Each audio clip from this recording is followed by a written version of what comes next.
Thank God for what we heard today. प्रभु की स्तुति हो जो हमने आज सुना उसके लिए। Brother has spoken about a subject which is very true for the Christian life.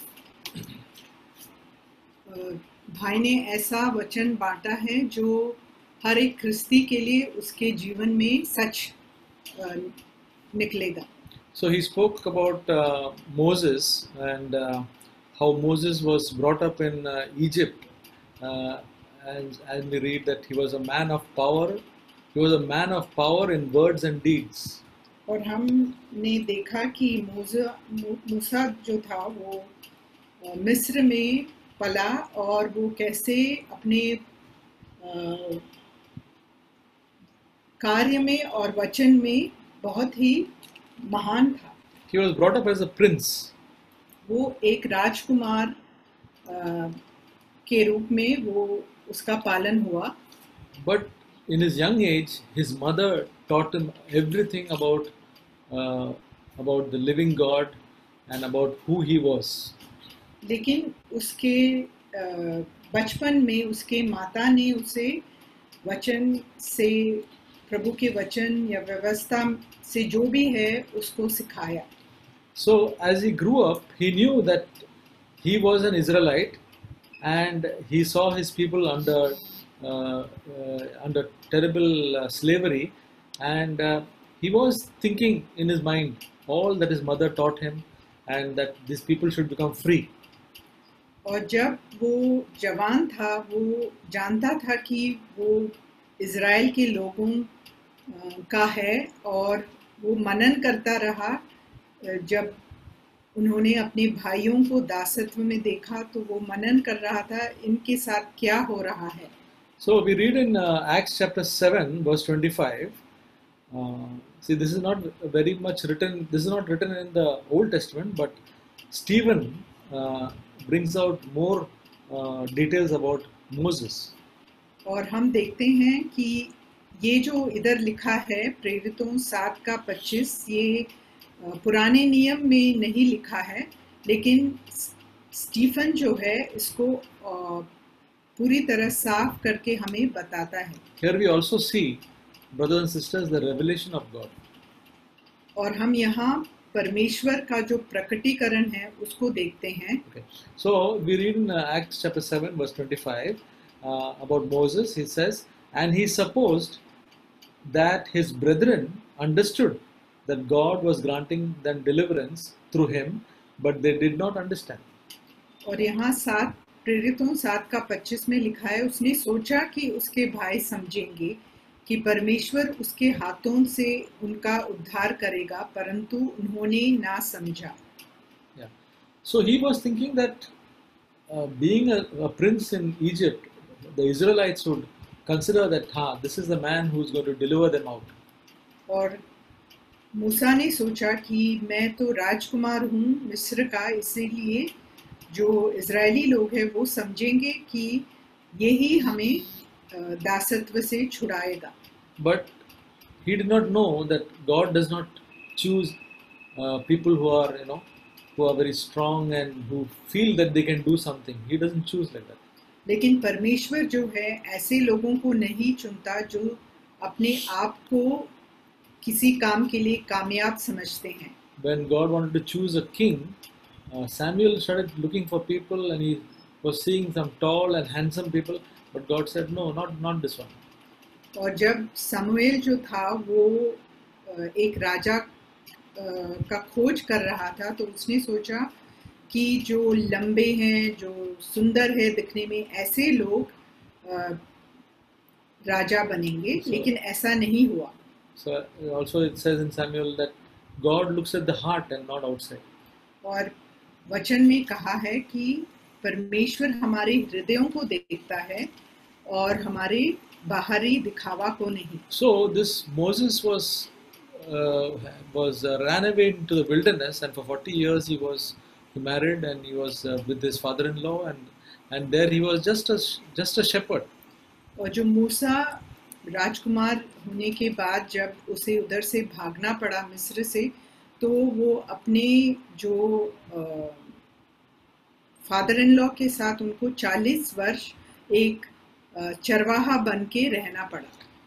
There, you can say in this 40 years, whatever he learned, he must have, forgotten it. He must have not thought about those great things that he did. और जब वो उधर जी रहा था तब उसने जो भी महल में, मिस्र के महल में सीखा था वो सब वो भूल गया होगा. And I was blessed by this word in Exodus chapter 3. Exodus chapter 3 verse 11. Now almost after 80 years, this man in that wilderness, when God told him, you have to bring out my people from Egypt. Then he said in verse 11, but Moses said to God, who am I that I should go out to Pharaoh and that I should bring the sons of Israel out of Egypt? तो हम देखते हैं कि निर्गमन के 3रा अध्याय और उसके 11वें वचन में मूसा कहता है, परंतु मूसा ने परमेश्वर से कहा, मैं कौन हूँ जो फिरौन के पास जाऊं और इस्राएलियों को मिस्र से निकाल ले आऊं. Earlier, 40 years before, he said, I am. He felt, I am the one who is going to deliver. 40 साल पहले मूसा ने सोचा कि मैं ही इस्राएलियों को मिस्र से बाहर निकालूंगा. Another 40 years later, he's saying, who am I? लेकिन 40 साल के बाद वो कहता है, मैं कौन हूँ जो फिरौन के पास जाऊं और इस्राएलियों को मिस्र से निकाल ले आऊं. And that came out from his heart. और वो उसके हृदय से आया. He was not trying to be humble. वो सिर्फ बाहरी जो नम्रता नहीं दिखा रहा था. And that is a place that God wants to bring each one of us. वो ऐसा जगह है जहाँ परमेश्वर हम सबको लेकर आना चाहता है. I know that is a place that I want to be. मैं भी उसी जगह में होना चाहता हूँ. Where I may think that I am something, but actually I am nothing. जहाँ मैं सोचता हूँ कि मैं कुछ हूँ लेकिन मैं कुछ भी नहीं हूँ. And God wants me to come to that nothing. और प्रभु चाहता है कि हम शून्य बन जाएं. Okay, we'll read that in Galatians chapter 6 verse 3. हम उसको गलातियों का पुस्तक उसका 6वां अध्याय और 3रे वचन में पढ़ेंगे. Says, for if anyone thinks he is something when he is nothing, he deceives himself. क्योंकि यदि कोई कुछ न होने पर भी अपने आप को कुछ समझता है तो अपने आप को धोखा देता है. Yeah, so that is a common tendency within each one of us, all men, and the human race, to think that they are something and special. ये जो है हम सब जो इंसान हैं, हमें ये भावना होती है कि हम कुछ तो हैं. But actually, we are all nothing. We are mere men in the sight of God. We are just nothing. लेकिन परमेश्वर के सामने हम शून्य हैं, हम कुछ भी नहीं हैं. And when we come to that state of nothing, then God can do something with our life. तो जब हम उस शून्य के स्थान में पहुंच जाते हैं तो परमेश्वर हमारे जीवन से कुछ कर पाएगा. What is the meaning of that being nothing? और शून्य होने का मतलब क्या है? What is the meaning of who am I? और इसका ये मतलब क्या है कि मैं कुछ भी नहीं हूँ. If somebody says something bad about me, or somebody does not respect me, or somebody ignores me, if I am nothing, then I will not be bothered. अगर मैं कोई नहीं हूँ तो अगर कोई मेरा तिरस्कार करे, मेरा आदर ना करे तो मुझे उसका महसूस नहीं होगा क्योंकि मैं कुछ भी नहीं, मैं शून्य हूँ. But if I think they do not give me that respect, or they don't consider me, or then I'm still thinking that I'm something. लेकिन अगर मुझे ऐसा महसूस होता है कि ये लोग मेरा आदर नहीं कर रहे हैं, मुझे मायना नहीं दे रहे हैं, तो फिर इसका ये मतलब हुआ कि मैं कुछ तो हूँ, इसलिए मुझे ऐसे महसूस हो रहा है. It says about Jesus that he humbled himself to the point of death. That means he was highly exalted, but he came right to the ground level. यीशु मसीह जो था वो एकदम ऊंचे स्थान पर था, लेकिन उन्होंने अपने आप को नम्र करके वो इस धरती में आए और एक दास का रूप धारण किया He did not exalt himself over the disciple also. और उन्होंने अपने जो शिष्य हैं उनके ऊपर भी उन्होंने अपने आप को उठाया नहीं. That's why he washed their feet. इसीलिए उन्होंने जो उनके पाँवों को धोया. He went under them. वो एक दास बनकर उनके अधीन गया. When we come to this place, then God can use us. जब हम इस जगह में पहुंच जाएंगे तब परमेश्वर हमें उपयोग करेगा. May God help us. परमेश्वर हमें इसके लिए मदद करें. We had a very powerful message on being broken. हमने टूटने के विषय में बहुत ही सामर्थ्य वचन अभी सुना. There's a verse in Psalm 22:6 which says like this. भजन संहिता 22:6 में एक वचन है जो ऐसे कहता है. This is a prophecy about Jesus written by David.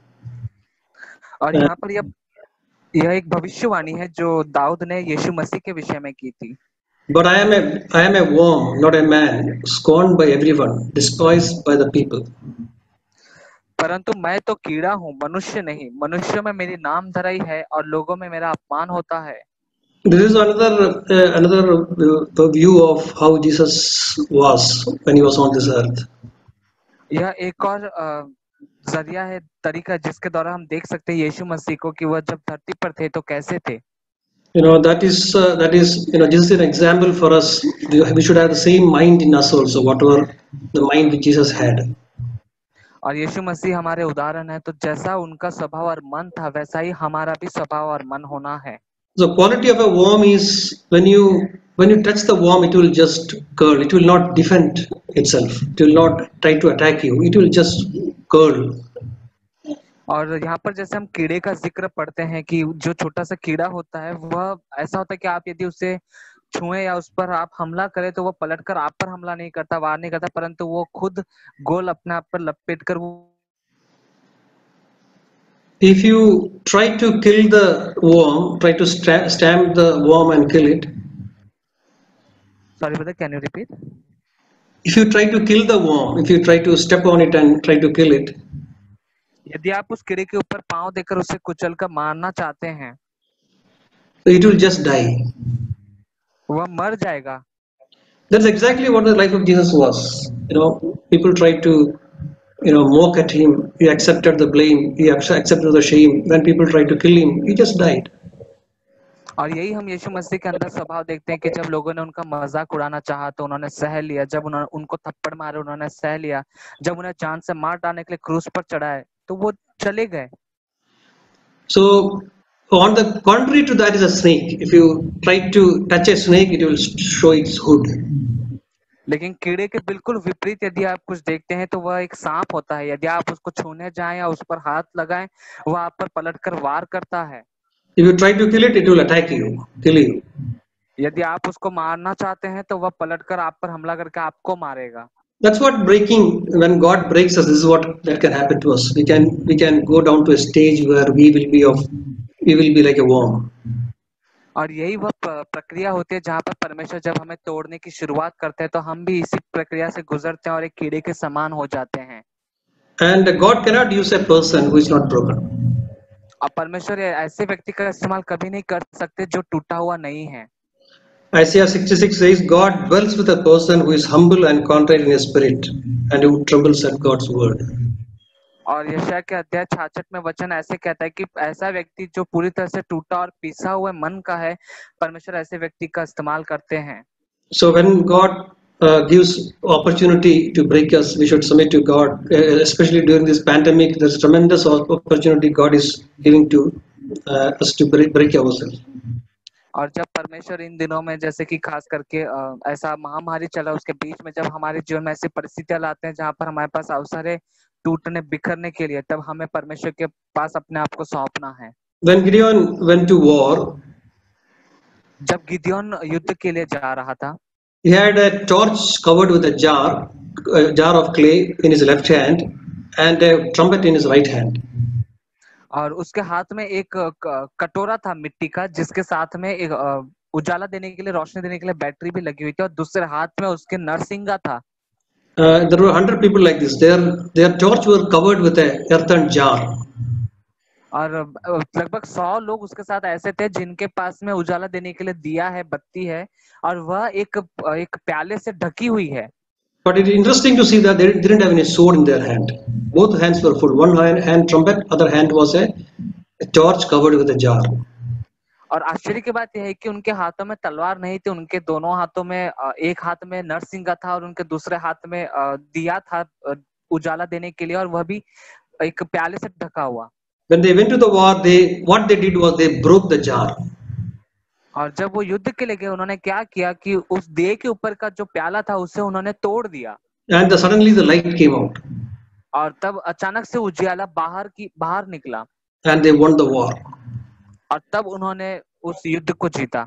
It's an amazing demonstration of what a breaking of a jar can do. और यहाँ पर यह अद्भुत बात है कि एक प्याला, एक बर्तन टूटने पर वह क्या अद्भुत कार्य कर सकता है। The tremendous power of the light of God is hidden in our earthen jars. परमेश्वर के अद्भुत सामर्थ्य हम जो उसके धरती पर के जो बर्तन है उसमें छुपा हुआ है। Because only when that is broken, God's light can come out and be useful to others. और जब हम टूटेंगे तभी परमेश्वर की अद्भुत सामर्थ्य बाहर निकलकर दूसरों के लिए आशीष का कारण बन सकेगी।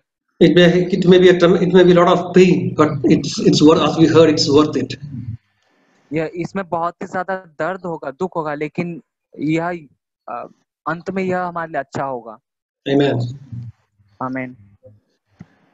मैं ब्रदर जोसेफ को धन्यवाद करता हूँ उस वचन के लिए। I want to thank Brother Joseph for this encouraging word. और जो हमको याद दिलाए फिर एक बार कि हमको परमेश्वर के सामने दीन बनना है। That he reminded once again that we should humble ourselves before the Lord. और मैं इस चर्च के लिए भी धन्यवाद करता हूँ कि कोई ना कोई भाई हमको हमेशा याद दिलाते हैं कि भाई विश्वास में चलो, दीनता में चलो। And I also want to thank the church that some of the brothers they always remind us that we should walk in humility. और विश्वास में भी चलो। That you should walk in faith. तो जैसा ब्रदर भाई जब शेयरिंग कर रहा था, मेरे मन में ये वचन आया कि पहले कुरिन्थियर 10:12 में लिखा है। And when brother was sharing, one verse came to my mind that it is written in 1 Corinthians 10 verse 12. It is mentioned that इसलिए जो समझता है कि मैं स्थिर हूँ वो चौकस रहे कि कहीं गिर ना पड़े। Therefore let him who thinks he stands take heed lest he fall. यहाँ पर लिखा है कि therefore let him who think he stand, मतलब जो ये समझता है मैं खड़ा हूँ। मैं ये वचन आया तो हम कितने बार सोचते हैं कि मैं खड़ा हूँ प्रभु के अंदर, मैं चल रहा हूँ, मैं कर रहा हूँ, बट वहाँ पर मैं क्या देखता हूँ पता है, इंसान के अंदर, एक भाई के अंदर, विश्वास के अंदर, इवन मैं खुद की बात कर रहा हूँ, एक प्राइड हम देखते हैं कि यहाँ पर बता रहे कि पौलुस वही बता रहे कि सावधान रहो। आगे बता रहे कि ऐसा मत समझो कि तुम मैं खड़ा हूँ, और पौलुस आगे बता रहा है कि ऐसा ना हो कि तुम गिर पड़े। So we see in this word that it is mentioned that the one who thinks that he stand. So many times we also may be thinking that we stand firm in the Lord, but we should be very careful, as it is mentioned that he should in this verse that take heed lest he shall fall. तो जब हम परमेश्वर के सामने, मतलब हम ऐसा बोल सकते कि प्रभु ने मुझे खड़ा किया, मैं खड़ा नहीं हूँ, बट परमेश्वर का अनुग्रह ने मुझे खड़ा किया, मैं परमेश्वर का अनुग्रह में खड़ा हूँ। So we should think in this manner that that Lord has made me stand. It is through His grace that I am standing. Amen. तो और एक वचन मेरा थॉट में आता है, फिलिपियंस चैप्टर 2, फिलिपियों का 2 उसका 7। One more verse came to my mind from Philippians chapter 2 verse 7. इसमें लिखा है कि जीसस एम्प्टी हिमसेल्फ, यहाँ पर ऐसे पूरा वचन पढ़ेगा तो उसमें लिखा है वरन अपने आप को ऐसा शून्य कर दिया और दास के स्वरूप में धारण किया और मनुष्य के समानता में हो गया. So in this we read that Jesus emptied himself and he took the form of a bond slave and made in the likeness of men. जब मैं शुरुआत में वचन पढ़ा but empty himself, but Jesus empty himself मतलब अपने आप को खाली किया. तो मैं जब पढ़ा प्रभु ऐसा कौन सा एरिया मेरे अंदर अभी भी मैं खाली नहीं किया, कौन सा एरिया जो अभी भी मेरे अंदर प्राइड छुपा है और अभी भी मेरे अंदर रॉन्ग एटीट्यूड और बहुत सारा चीज है जो एक प्राइड के रूप में बोल सकते हैं, बट मैं अपने आप को खाली नहीं किया है. So I was asking the Lord as I was reading that since Jesus also emptied himself, and I was asking the Lord, what are those areas in my life that I have not emptied myself, and still there may be pride in me, or there may be so many areas where I have not emptied myself. Even Jesus परमेश्वर था और वो इस पृथ्वी पे आकर काफी सारा चीज रूल कर सकता है. उसको एक बार राजा बनाने के लिए बुलाया, बट लेकिन यीशु मसीह वहां से भाग गया, हम देखते.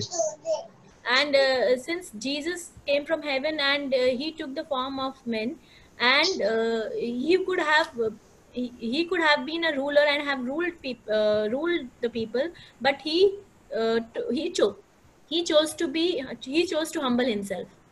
हाँ, तो यीशु मसीह को राजा बनाने के लिए लोग लेके जा रहे थे, बट यीशु मसीह वहां से भाग गया. And people wanted to make him ruler, but Jesus Christ ran away from there. हम देखते हैं कि यीशु मसीह से मैं सीख रहा हूँ यहाँ पर कि यीशु मसीह कितना सारे चीजों में यीशु मसीह का दीनता नम्रता हम देखते हैं. So I am learning here from learning this that from so many things in Jesus' life we learn humility. मैं प्रभु का धन्यवाद करता हूँ इस वचन के लिए कि परमेश्वर मुझे एनकरेज कर रहे हैं कि हमको दीनता की ओर बढ़ना चाहिए. I want to thank the Lord for this verse that God is encouraging me that we should walk towards humility. Yeah, amen. Amen. गीत स्मरण हुआ आया भजन जो यीशु मसीह के विषय में ऐसे कहता है कि वह व्यक्ति जो दुख से भरा हुआ है. And we read about that in Isaiah 53 and verse 3. और हम यशायाह अध्याय 53 के वचन 3 में हम पढ़ते हैं. He was despised and forsaken of men, a man of sorrows and acquainted with grief, and like one from whom their face. He was despised and we did not. और वहां पर हम यशायाह अध्याय 53 वचन 3 में पढ़ते हैं, वह तुच्छ जाना जाता और मनुष्यों का त्यागा हुआ था, वह दुखी पुरुष था, रोग से उसकी जान पहचान थी, लोग उससे मुख फेर लेते थे, वह तुच्छ जाना गया और हमने उसका मूल्य न जाना. So and Jesus is called the firstborn among many brethren.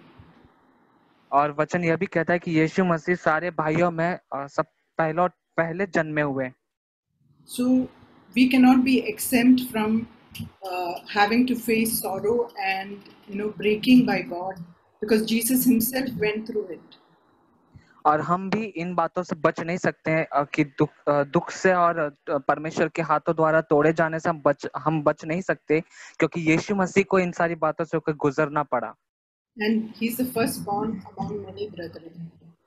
और वह सारे भाइयों में पहले जन्मे हुए. So each one of us will have to go through breaking in our own situations. Maybe people don't know about it, but that's ordained for us.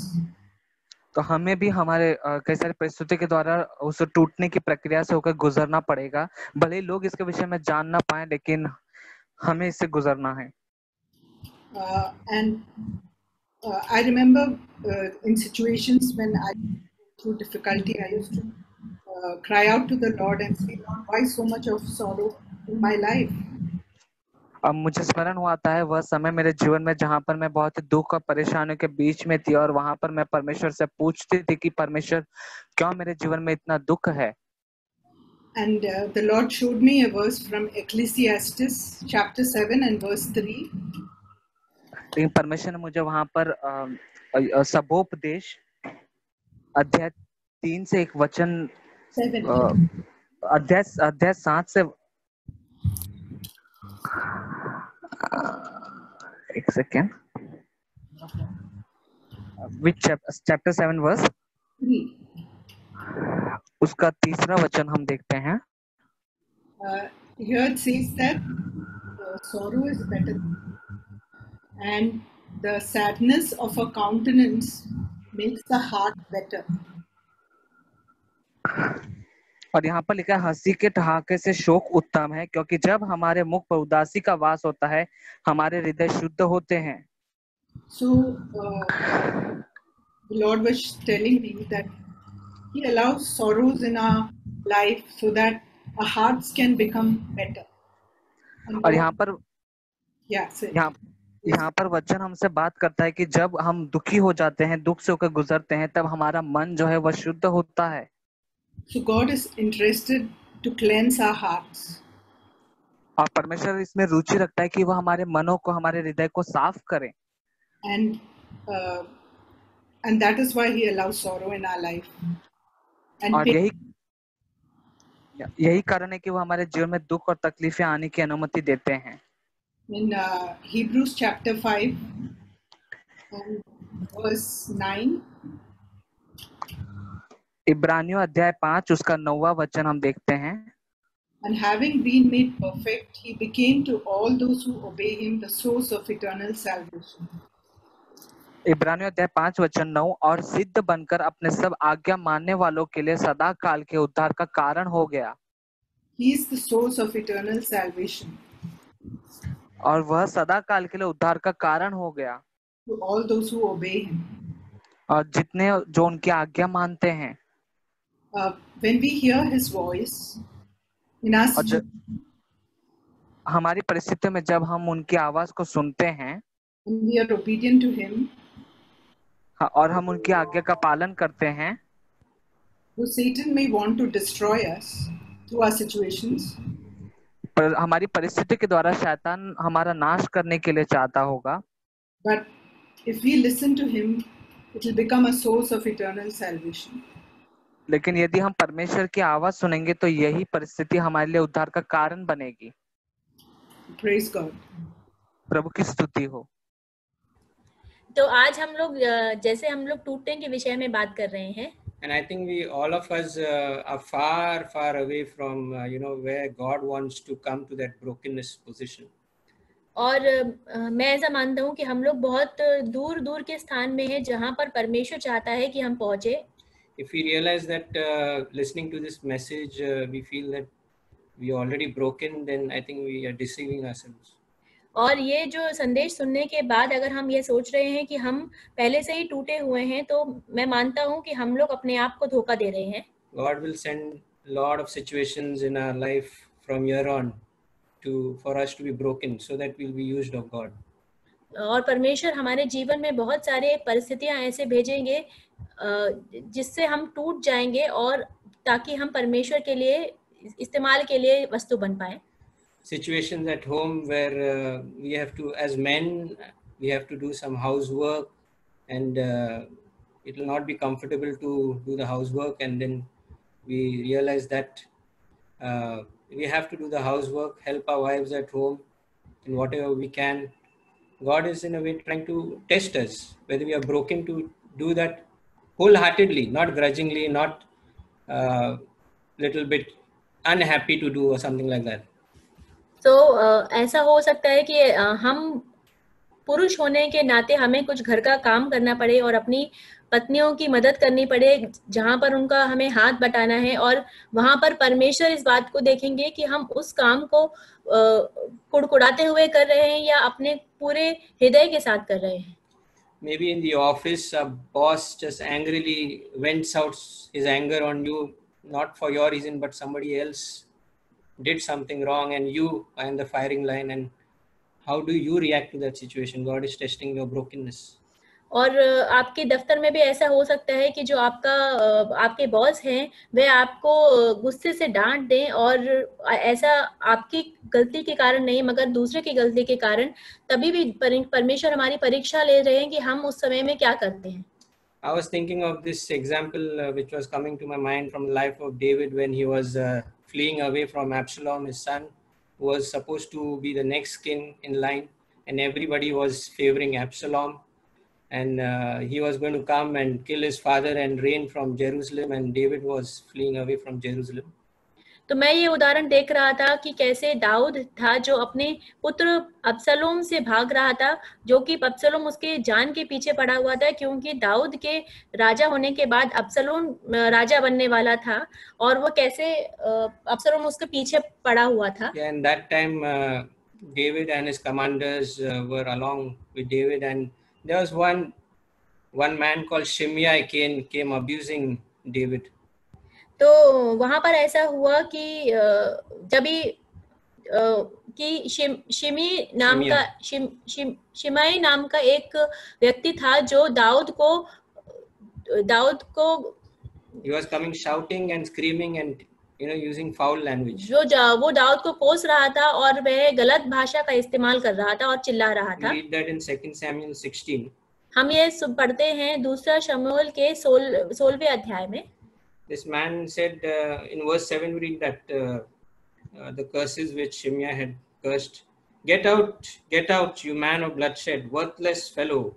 The Lord has returned upon you the bloodshed of the house of Saul.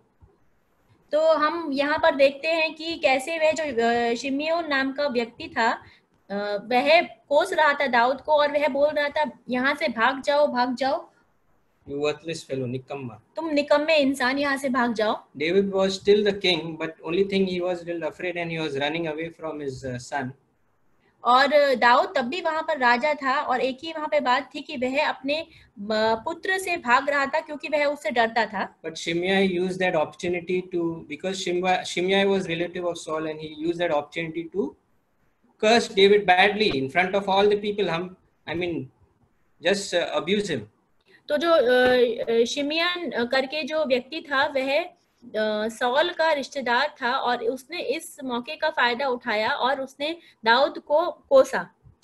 Then Abishai, one of the king's commander, said that shall I remove the sword and chop his head off?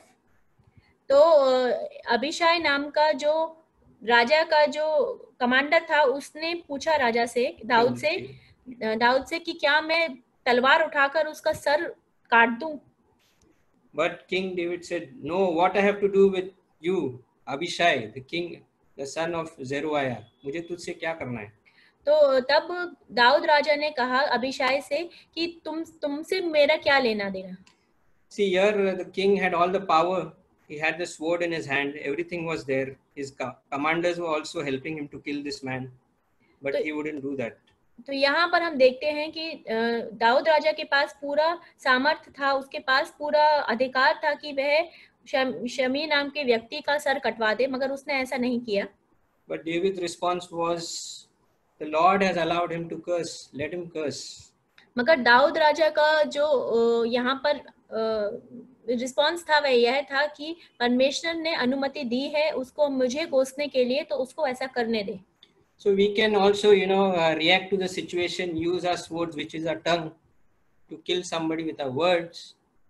And that time, the Holy Spirit will say, don't do it. Put a restraint on your tongue. तो हम भी यहाँ देखते हैं कि हमारे जीवन में भी ऐसी परिस्थितियां आएंगी जब हमारा जो जीभ है, जो एक तलवार के समान है, वह हम इस्तेमाल करके लोगों को मार सकते हैं या फिर उनको ऐसा बदला दे सकते हैं, मगर पवित्र आत्मा तब हमें याद दिलाएगी कि हमें हमारे जीभ है उसको नियंत्रण में रखना है। What baffles me is that David was an old covenant man, not having the Holy Spirit dwelling inside him, and yet he could control the tongue. He didn't even threat Shimei, one day I will take revenge from him. तो जो बात मुझे यहाँ पर सबसे ज्यादा आश्चर्य देती है वह यह बात है कि दाऊद एक पुराने नियम का व्यक्ति था और उसके पास पवित्र आत्मा भी नहीं थी, परंतु तब भी उसने अपनी जीभ को नियंत्रण में रखते हुए एक बार पलटकर शिमियन को यह भी नहीं कहा कि एक दिन मैं तुम्हें जवाब दूंगा। He realized when he was dying, he asked Solomon to kill Shimei. मगर जब वह दाऊद मर रहा था उस समय पे उसने सोलोमन अपने पुत्र से शिमयान को मारने के लिए बोला. So what a restraint for so many years that he didn't take revenge. What, I mean, old covenant man he was, that's what baffles me. And we being in new covenant, and we can use all our swords, our tongues, and retaliate the way we want.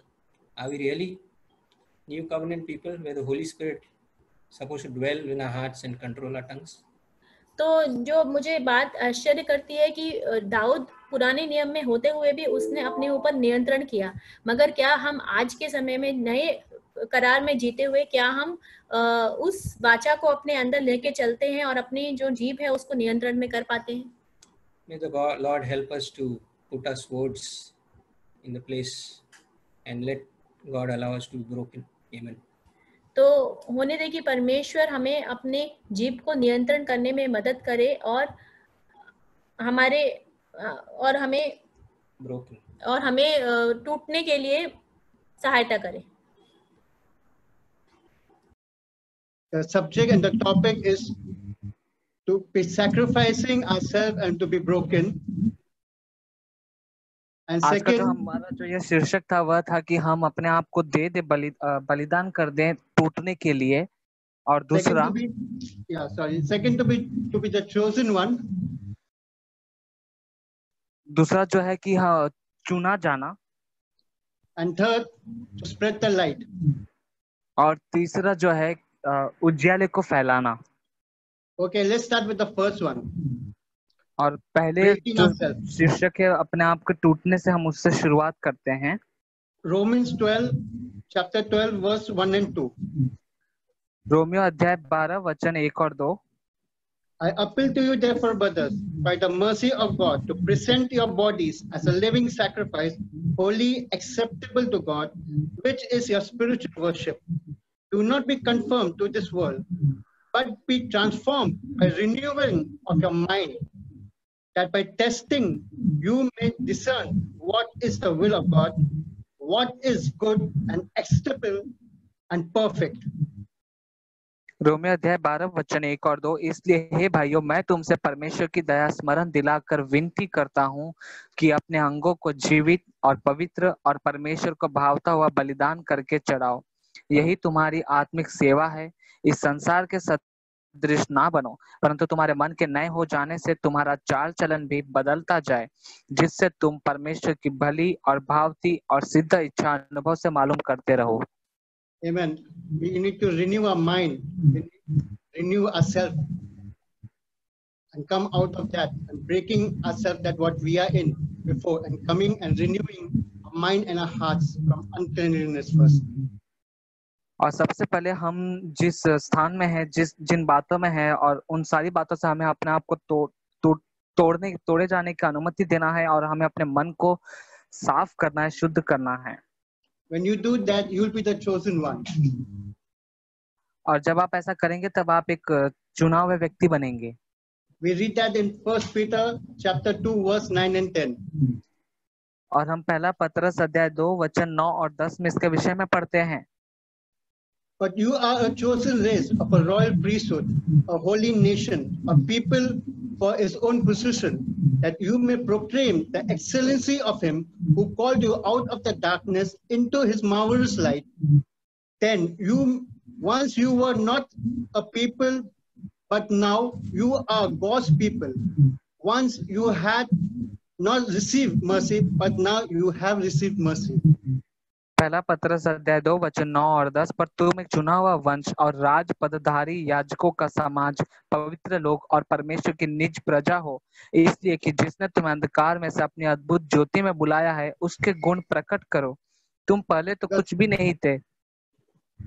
So when we were nothing, God chose us already. He brought us from the darkness into the light. तो जब हम कुछ भी नहीं थे तब परमेश्वर ने हमारा चुनाव किया, और जब हम अंधियारे में थे तब परमेश्वर ने हमें उज्याले में लेकर आए. So once now we are when the chosen one, and when we have the light inside us, we need to go and spread this light, as it says in Acts 13 verse 47.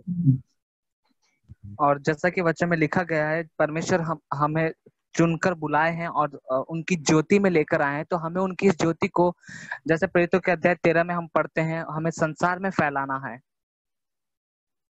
For so the Lord has commanded us, saying, I have made you a light for the Gentiles, that you may bring salvation to the end of the earth. और हम प्रेरितों के कार्य अध्याय 13 वचन 47 में पढ़ते हैं कि प्रभु ने हमें यह आज्ञा दी है, मैंने तुझे अन्य जातियों के लिए ज्योति ठहराया है, तू पृथ्वी की छोर तक का उद्धार का द्वार हो। Brothers and sisters, church, let us know what we are and what we came out of and what God's purpose is in our life for.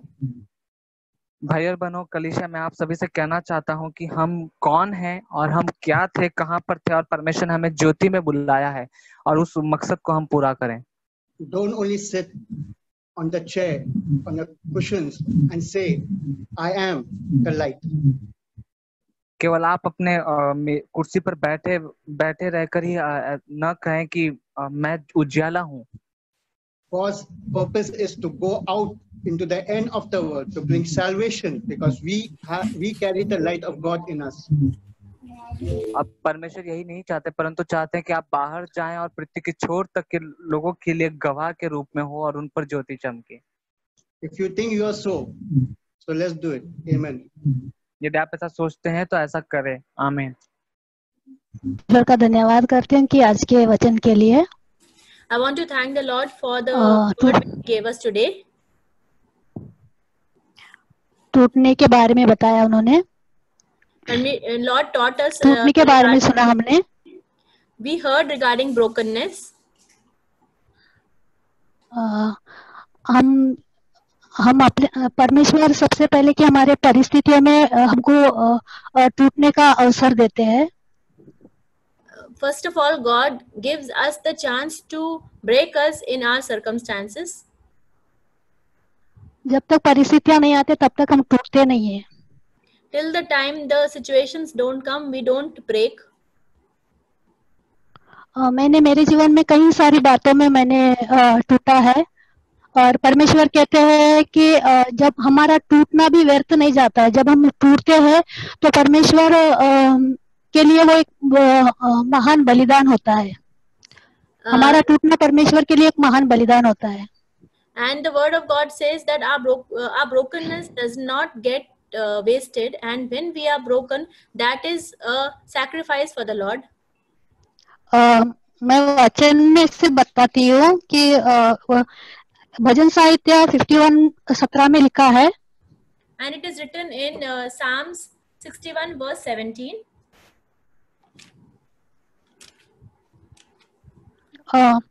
टूटा मन परमेश्वर के योग्य बलिदान है। That a broken heart is a sacrifice which pleases the Lord. और परमेश्वर के लिए भी महिमा मिलता है, और उनको भी हमें वो चंगा करता है। And this gives the glory to the Lord, and it brings हमें चंगा करता है सिस्टर। हाँ, हम जब किसी बात में टूटते हैं तो हमें वो आशीष देते हैं, चंगाई देकर आशीष देते हैं। And when we are broken in a matter, then God gives us blessings and His healing.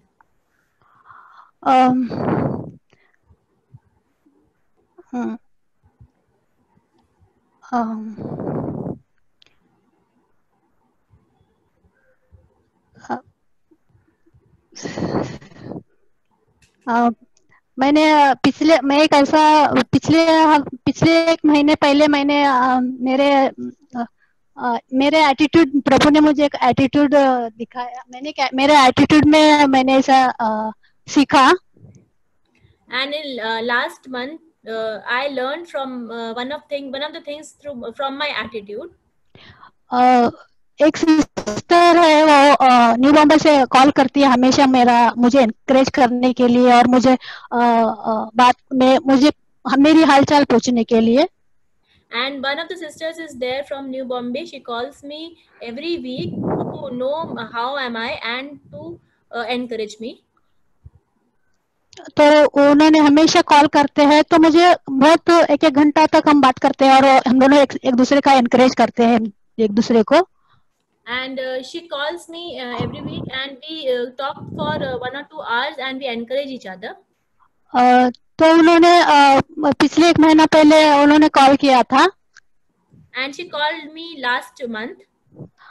तो उन्होंने कॉल किया, फिर उनको एक कॉल आया, तो उन्होंने मेरे को कहा कि विद्या कॉल आ रहा है करके, उन्होंने कट किया.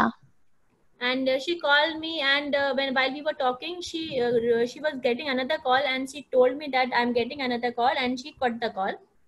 फिर 5-10 मिनट में वापस उन्होंने कॉल किया, फिर उनको कॉल आया, उन्होंने वापस कट किया. And after 5 to 10 minutes, she called me again, and again she got a call, and again she cut the phone. तो मैंने उनको तो कहा मैंने कि कोई बात नहीं सिस्टर, ठीक है करके, लेकिन मेरे मन में ऐसा आ रहा है कि मैं क्या उनके सामने कुछ भी नहीं हूँ, कि मेरा कुछ महत्व ही नहीं है. तो उनको जो भी कॉल आ रहा है उनको वो बोल सकते हैं ना कि मैं बाद में आपको कॉल करूंगी करके. वो कट करके वो ऐसे भी बोल सकते हैं कि मैं बाद में बात करूंगी, मैं पहले ये खत्म करती हूँ, ऐसे भी वो बोल सकते हैं ना. ऐसे मेरे मन में सोचा. So I said okay to her, but this thought was coming to my heart that whether I am nothing for her, and can't she say to the other person who's on the other call that I will talk to him or her later, and right now I'm talking to someone else. फिर उसके बाद उन्होंने call नहीं किया. And after that she didn't call me. फिर 8-15 दिन के बाद उन्होंने वापस कॉल किया. And after 15 days she called me again. फिर सेम वैसा ही प्रॉब्लम हुआ. And again the same problem happened. तो मैं फिर हमारे चर्च में बहुत बार सुना है कि आज भी सुना है मैंने ब्रदर मैथ्यू से कि हम कुछ भी नहीं है, हम क्यों इम्पोर्टेंट देने का कि मैं कुछ हूँ क्या. तो मुझे वो तभी जो सुना मैंने वो मुझे स्मरण आया. And we have been hearing this in our church so many times, and today also from Brother Matthew we heard that we are nothing, and we should not give so much value to us. So at that time also I remembered those things. मैं नम्र हुई, फिर मैंने परमेश्वर से माफी मांगा, मैं कुछ भी नहीं हूँ प्रभु. हाँ, वो प्यार सामने से प्यार से बात करते हैं, नहीं करते तो भी चलेगा, करते तो भी चलेगा. तो हमको वो महत्व नहीं मैं कुछ हूँ ऐसा मुझे नहीं सोचने का है. मैं कुछ भी नहीं हूँ प्रभु, वो मुझसे बात करते हैं, मेरे लिए बहुत बड़ी बात है.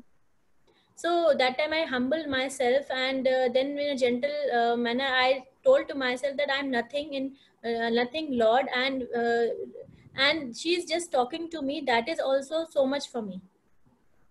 तो जब हम टूटते हैं और जब नम्र होते हैं, परमेश्वर उनके कार्य हमारे जीवन में करते हैं और उनके साथ साथ हमको आशीष भी देते हैं और उनको वो महिमा भी मिलता है. And the more we humble ourselves, the more blessings God give us, and and it gives glory to the Lord.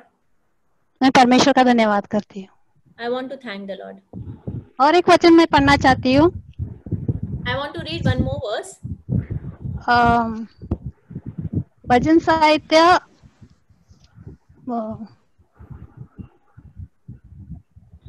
भजन साहित्य 147 from Psalms 147 वचन 3 verse 3. वो टूटे मन वालों को चंगा करता है और उनके घावों की वो मरहम पट्टी करता है. The Lord heals the broken-hearted and heals and puts the bandage on their wounds. चाहे हमारी परिस्थितियां कैसी भी हो, अगर हम उसमें टूटते हैं तो परमेश्वर हमें चंगाई देता है, हमें आत्मा में भी चंगाई देता है और हमें नम्र करता है, हमें आशीष देता है. And maybe we may be in whatever situations when we are broken, that time God gives healing to our soul and spirit, and He blesses us. कभी कभी हम अपने सोच का सहारा लेते हैं कि अरे मैं सही हूँ तो मुझे क्यों टूटना है, मुझे क्यों नम्र होना है, मैं सही हूँ, हर बात में मैं सही हूँ, ऐसे मैं सोचती हूँ तो फिर मैं टूटूंगी नहीं उसमें. And so many times we think that we are right, and what is my mistake in that, and if we think like that, then we will not be broken. जब लोगों को जो दिखता है वो शायद उनके लिए वो सही होगा, लेकिन जो हमारे परमेश्वर ने हम अपने आप को ही हम अच्छी तरह से जानते हैं कि हम क्या है, तो हमारे मन में क्या है वो परमेश्वर ही जानते हैं. भले बाहर की बातों को लोग देख के वो उनके हिसाब से वो उनको सही लगता होगा, लेकिन परमेश्वर जानता है कि सच क्या है. the people outside may be thinking something else, but we know, and Lord also knows what is in our heart, and He sees that, uh, and He judges according to that. मैं परमेश्वर का धन्यवाद करती हूँ. I want to thank the Lord.